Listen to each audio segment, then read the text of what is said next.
আজকের ভিডিওতে আমরা আপনাদের নিয়ে যাব থাইল্যান্ডের ক্যাপিটাল সিটি ব্যাংককে। ক্রাবি থেকে আমরা কিভাবে ব্যাংকক গেলাম, ব্যাংককে আমাদের দেশি খাওয়া দাওয়া আর জমজমা টুরিস্ট স্পট ঘুরে দেখার সব অভিজ্ঞতা শেয়ার করব আজকের ব্লগে। নতুন একটা লং জার্নি শুরু করব, প্রায় 11 থেকে 12 ঘন্টার মতো সময় লাগতে পারে। তো যাচ্ছি আজকে ব্যাংককের পথে, আর এখন আছি হচ্ছে থাইল্যান্ডের ক্রাবিতে। বিদেশ এসে এত লং একটা বাস জার্নি করব অজানা পথে, খুবই এক্সাইটেড প্লাস একটু টেনশনেও আছি। সবকিছুর কস্ট ইনফরমেশন সাথে আমাদের সব এক্সপেরিয়েন্সের গল্প আপনাদের সাথে আজকের ভিডিওতে শেয়ার করব। মেইনলি আমরা আজকে একটা ট্যুর প্যাকেজ নিয়ে নিছি, যেটাতে প্রথমেই হচ্ছে আমাদেরকে হোটেল থেকে পিক আপ করতে আসবে, দেন একটা বাস স্টেশনে নিয়ে যাবে, আসবে হচ্ছে দুপুর 3টায়। তো আমরা এখন আর কি হোটেলের লবিতে বসে ওয়েট করছি। তো আমরা কোন হোটেলে ছিলাম, ক্রাবিতে কি করেছি, বা থাইল্যান্ডে আসার পর কোথায় কোথায় ঘুরতে গিয়েছি, এই সব ব্লগগুলা কিন্তু আমাদের চ্যানেলে আগেই দেওয়া আছে। কেউ মিস করে থাকলে আগের সবগুলা থাইল্যান্ড ব্লগ দেখে নিতে পারেন। আমরা যে প্যাকেজটা নিছি এটা মেইনলি আমাদেরকে এই ক্রাবি থেকে সুরাত থানি নিয়ে যাবে। সুরাত থানি আরেকটা বড় শহর, ওইখানকার বাস স্ট্যান্ড থেকে আমাদেরকে ডিরেক্ট বাসে উঠাবে ব্যাংকক যাওয়ার জন্য। মেইনলি ক্রাবি থেকে ব্যাংকক দুইভাবে যাওয়া যায়, একটা হচ্ছে ক্রাবি বাস টার্মিনাল থেকে, আর একটা হলো এইভাবে ভেঙ্গে সুরাত থানি হয়ে ব্যাংকক। লোকাল ট্যুর এজেন্সিদের কাছে আসলে সুরাত থানি হয়ে ব্যাংকক যাওয়ার বাসের টিকিটটাই বেশি থাকে, তো আমরাও সেটা নিয়ে নিছি। টিকিট প্রাইস পড়ে পার পার্সন 800 বাত করে। এই ট্যুর প্যাকেজে ইনক্লুডেড হচ্ছে আমাদের হোটেল পিক আপ করে ব্যাংককের খাউসান রোড পর্যন্ত নিয়ে যাওয়া। মাঝখানে বাস আসলে কোথাও ব্রেক দিবে কিনা সেটা নিয়েও আমরা শিওর না। সেই 7-11 থেকে কিছু প্যাকেট করা খাবার কিনে নিলাম লং জার্নিতে সাথে রাখার জন্য। 7-11-এর এই বাদামটা খুব ভালো, মানে একটা কলা 8 বাত করে, মানে বাংলাদেশি টাকায় 24 টাকা, আর হচ্ছে সাথে জুস, স্যান্ডউইচ, এই টাইপ কিছু আইটেম। আমাদের মিনি বাস চলে আসছে। এটাকে ট্যুর প্যাকেজ যখন নিচ্ছিলাম ওনারা বলছিল ভ্যান আসবে, টেনশনে ছিলাম যে ভ্যান কিরকম হয়। তো এই হচ্ছে তাদের ভ্যান, একদম আমাদের হোটেলের রিসেপশনে এসেই আমাদেরকে পিক আপ করলো।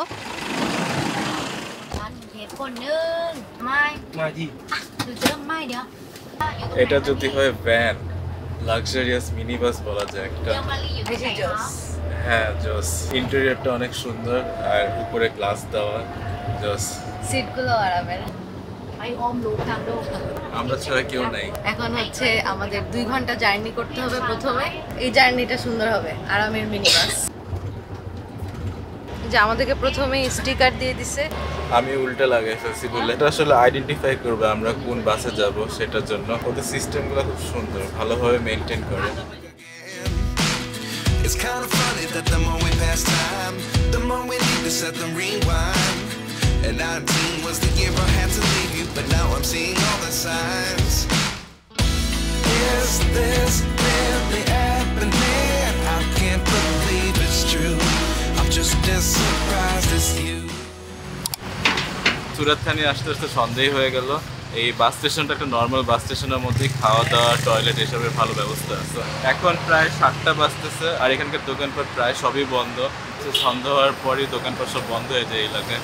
সুরাত থানিতে বাস স্টেশনে আসার পর নতুন আর একটা স্টিকার দিল, এবার বাসের জন্য ওয়েটের পালা।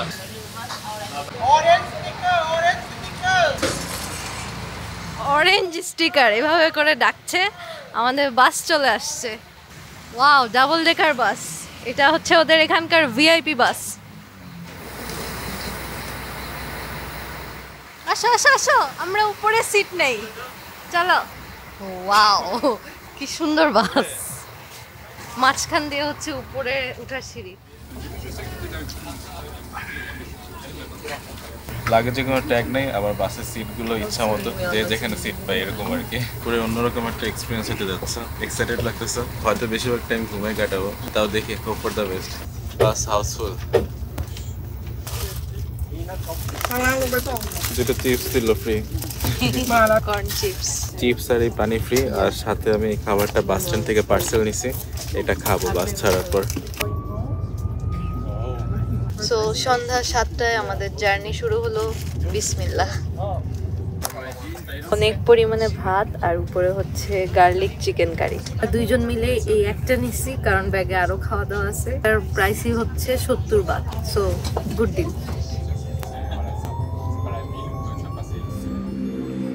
এই বাসে আবার বাথরুমও আছে, জোস।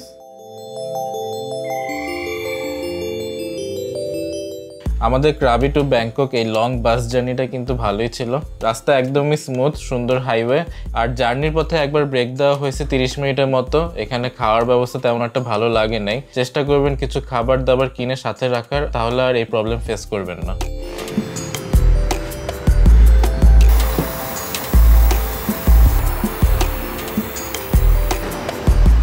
অবশেষে ভোর 5টায় আমরা ব্যাংকক পৌঁছে গেলাম। বাস আমাদের ব্যাংককের খাওসান রোডে নামালো। ভোরে নামলেও রাস্তা দেখে মনে হচ্ছে না এখন সময়টা এরকম। ফুল সিটি ভাইব, ট্রাফিক সিগন্যাল পড়তেছে, সবাই ব্যস্ত, যে যার কাজের পথে ছুটছে। সব দেখে মনে হচ্ছে ব্যাংকক শহর আসলে রাতে ঘুমায় না।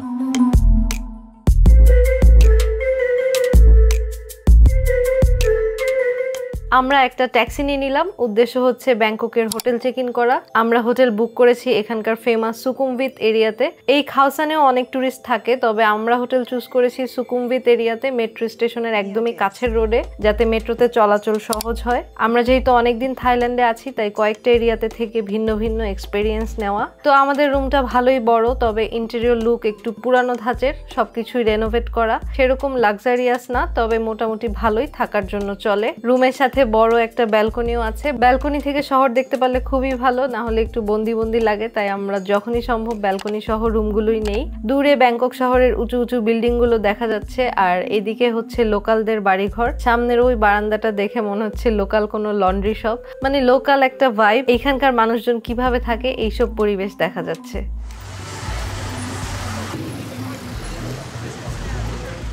আমরা এখন আছি একটা বাংলাদেশি রেস্টুরেন্টে, আর সেটা হচ্ছে থাইল্যান্ডে, বাংলাদেশে না কিন্তু।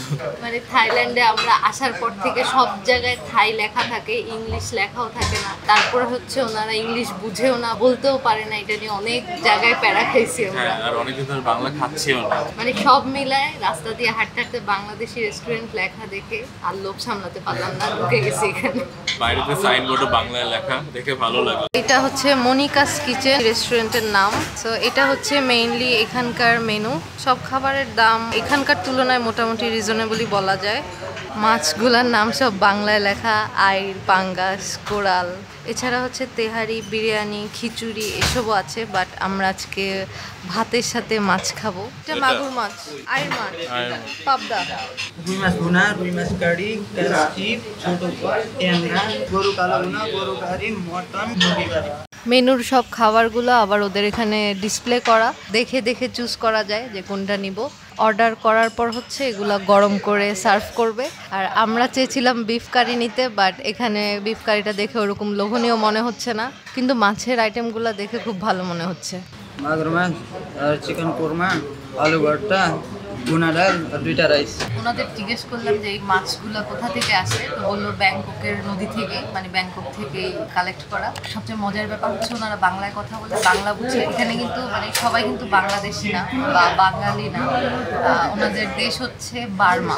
আমি জিজ্ঞেস করেছিলাম, আর যে এই রেস্টুরেন্টের মালিক উনি হচ্ছে বাংলাদেশি।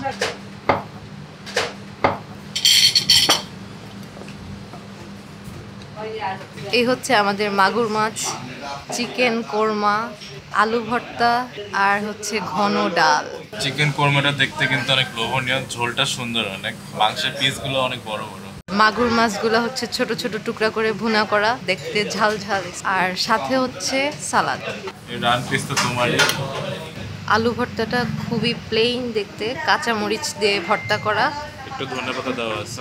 আলু ভর্তাটা সুন্দর লাগছে দেখতে, আমার আর কিছু লাগবে না। দেশের বাইরে এসে আলু ভর্তা অনুভূতিটা সেই।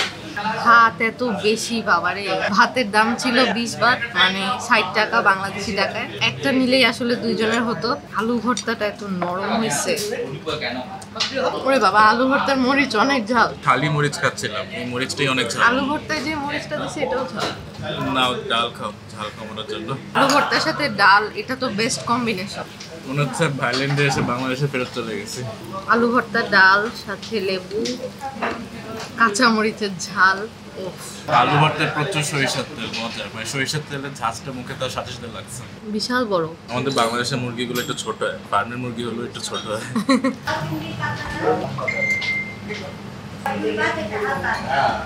আমাদের দেশে দাওয়াত হলে পোলাওর সাথে যেমন রোস্ট থাকে না, একদম সেই রকম, এক্স্যাক্টলি সেম। আর মানে সার্ভ করার সাথে সাথে যেই একটা স্মেল আসছে। আর চিকেন সার্ভ করছে রান আর থাই পিস, তো মাংসগুলো খুব সফট। এবার মাগুর মাছটা ট্রাই করে দেখি। ছোট ছোট টুকরা করে কাটা, ঝোলটা দেখে অলরেডি ভাল লাগতেছে আমার। সাথে ছোট ছোট আলু দিচ্ছে, এটা আলু না অ্যাকচুয়ালি, এটা লাউ। প্রথমে দেখে ভাবছিলাম আলু। আর এই যে সাথে হচ্ছে টমেটো, ধনিয়া পাতা, পেঁয়াজ এগুলো দিয়ে মাখা মাখা করে ভুনা করা। এই যে লাল মরিচ আবার সাথে, মানে একটু স্পাইসি করে মাগুর মাছ ভুনা, অনেক মজা। মনে হচ্ছে বাসায় রান্না করা মাগুর মাছ। ওদের খাবারের টেস্টে আসলে কোনো কমতি নেই। টিভিতে সময় টিভি ছাড়া বাংলা চ্যানেল দেশি ভাইবস। আমি ভাবতেছিলাম এটা কি দিয়ে গেছে, পরে খুলে দেখি এটার ভিতর টুথপিক।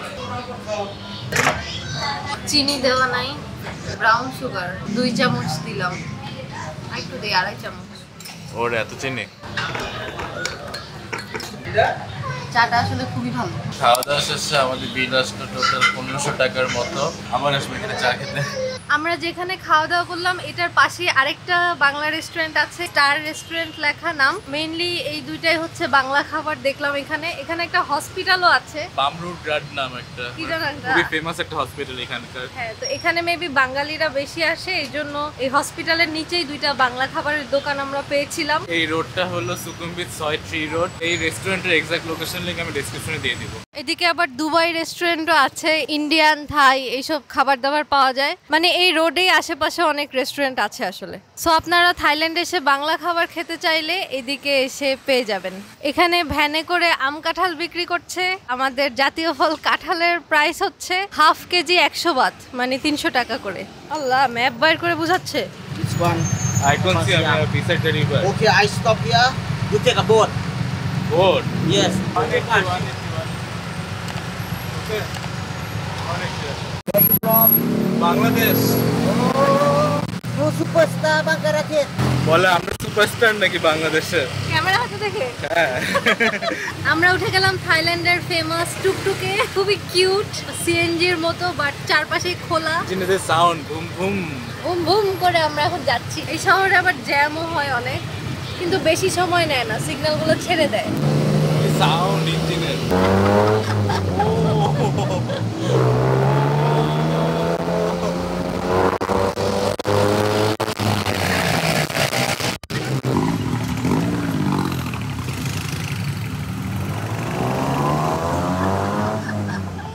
টুকটুক গুলোতে বসা সিটগুলো খুব আরামের, আবার লেগ স্পেসও অনেক বেশি, আরাম করে বসা যায়। ব্যাংককে এক জায়গা থেকে আরেক জায়গায় যেতে হলে গ্র্যাব, ট্যাক্সি, বিটিএস অনেকভাবেই যাওয়া যায়। বাট ব্যাংককে আসলে টুকটুকের এক্সপিরিয়েন্সটা একবার হলেও নেওয়া উচিত। মেইনলি টুকটুকে ভাড়া একটু বেশি চায়, বাট বার্গেনিং করে নিতে হয়। আমরা এক জায়গায় যাচ্ছি, সেখানে যেতে আমাদের কাছে ভাড়া ছিল 400 বাট, বাট 180 বাদই রাজি হয়ে গেল। বিকাল টাইম, অফিস ছুটি হয়েছে, মনে হচ্ছে অনেক জ্যাম রাস্তায়।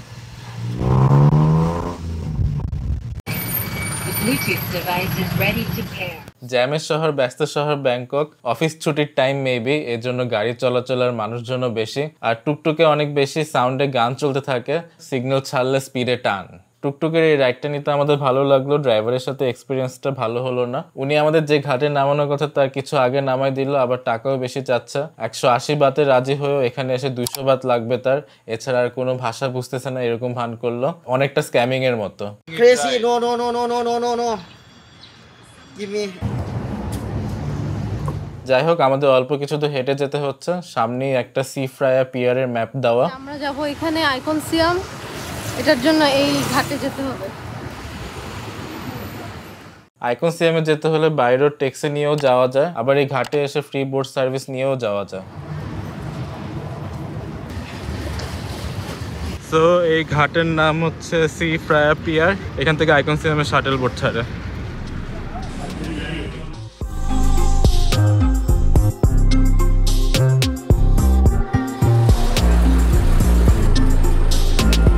থাইল্যান্ডে সুযোগ হলেই এই ফেরি এক্সপিরিয়েন্সগুলো নেওয়ার ট্রাই করবেন। নদী দেখলে তো এমনিই ভালো লাগে, নদীর আশেপাশে উঁচু উঁচু সব বিল্ডিং। আর ট্যুরিস্ট স্পটগুলোতে ফ্রি বোট সার্ভিস নিয়ে গেলে আপনার ট্যুরের বাজেটও অনেক কমে আসবে, টাইম সেভিং হবে, সাথে এই সুন্দর রিভার এক্সপিরিয়েন্স, সুন্দর ভিউ। আমরা আগে একদিন ফ্রি বোটে করে গেছিলাম, সেখানে অনেক সিট ছিল, বাট এই ফেরিতে সিট লিমিটেড, এক একটা ফেরি আর কি এক এক রকম।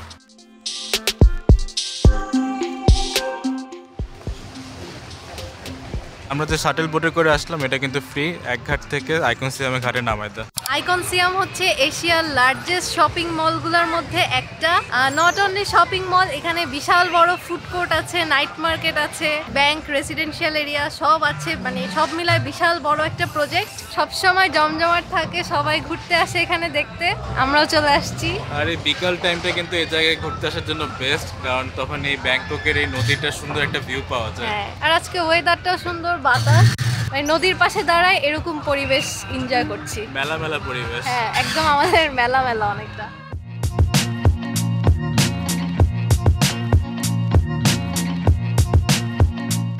বিশ্ববিখ্যাত সব ব্র্যান্ড এখানে, বলো কোনটা থেকে কি কিনবা, সব কিনে দিব। তোমাকে বেচে দেওয়া যাওয়া লাগবে আমার এখানে। তাও মনে হবে না, 2 কিডনি বেচলেও মনে হবে না। মার্কেটের শাটল কার। শপিং মল এত বড় যে এগুলাতে উঠে এক মাথা থেকে আরেক মাথায় যেতে হয়।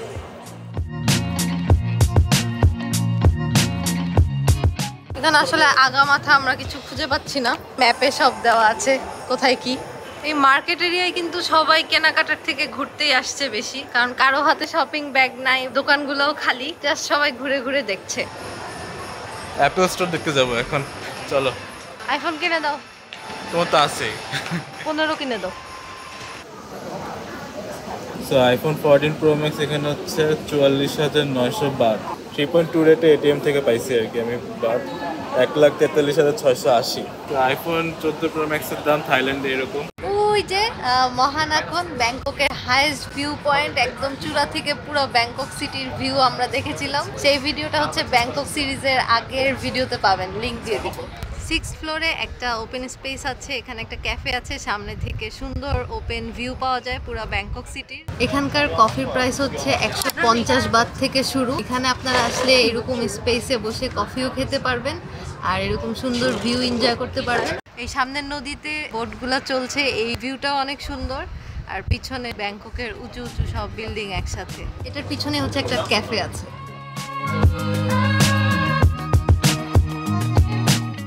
সবই যে এখানে হাই প্রাইস এরকম না, এখানে মোটামুটি রিজনেবল প্রাইসে এই ধরনের জিনিসও পাওয়া যায়। আবার অনেক ব্র্যান্ডের দোকানে সেলও চলে। সো সব ধরনের প্রাইস রেঞ্জের জিনিসপত্র আছে এই শপিং মলে। অথেন্টিক ম্যাক কসমেটিক্সের শোরুম আছে, আপুরা ম্যাকের প্রোডাক্ট কিনতে চাইলে এই শপিং মলে চলে আসতে পারেন। আমরা এখন বের হওয়ার রাস্তা খুঁজে পাচ্ছি না, ওইদিকে নামার সিঁড়ি, কিন্তু ওইটা আবার গ্রাউন্ড ফ্লোরে নিয়ে যাচ্ছে। মানে আমরা টোটালি হারাই গেছি এখন এই শপিং কমপ্লেক্সে, কোন দিক দিয়ে কোথায় যাব কিছুই বুঝতেছি না। কোনো এক্সিট লেখা নেই, এটা কি জানো? এদিকে চলো, এদিকে মতো। ও হচ্ছে শপিং মল এক্সপ্লোর করতেছি, সবাই শুধু হাঁটে, সবাই কোথায় যায়? এবারে ট্যুরে অনেক হাঁটাহাঁটি হচ্ছে আমাদের, তাই না? হ্যাঁ, হেঁটে হেঁটে এক্সপ্লোর করার মধ্যে কিন্তু একটা মজা আছে। চিনি না জানি না, হেঁটে হেঁটে দেখতেছি।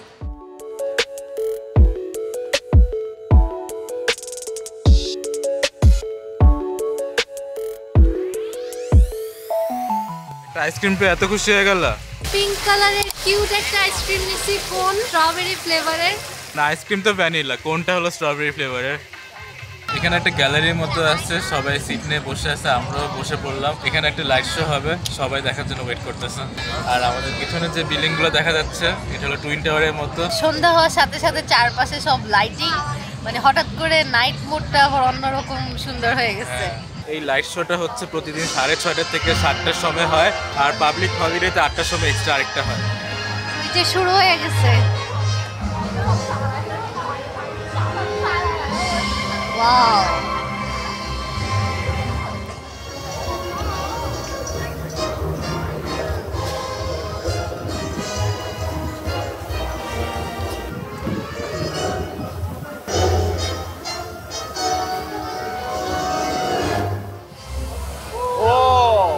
পানির ছিটা লাগতেছে গায়ে, এখন শীত লাগতেছে হালকা, ঠান্ডা ঠান্ডা। মিউজিক গুলো সুন্দর, মনে হচ্ছে ইংলিশ মুভি শুরু হচ্ছে।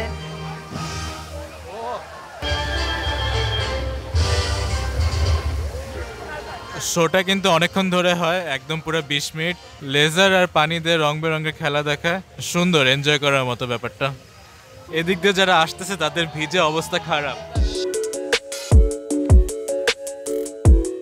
তো আমাদের এই জায়গাও দেখা শেষ। এরপরে হয়তো রাতের কোথাও খাওয়া দাওয়া করতে যাব, হোটেলে চলে যাব। নেক্সট কোথাও ঘুরতে গেলে আবার নেক্সট কোনো ব্লগে দেখা হবে। সবাই ভালো থাকবেন, সুস্থ থাকবেন, সাবস্ক্রাইব করে আমাদের সাথে কানেক্টেড থাকবেন। দেখা হবে নেক্সট ব্লগে। আল্লাহ হাফিজ।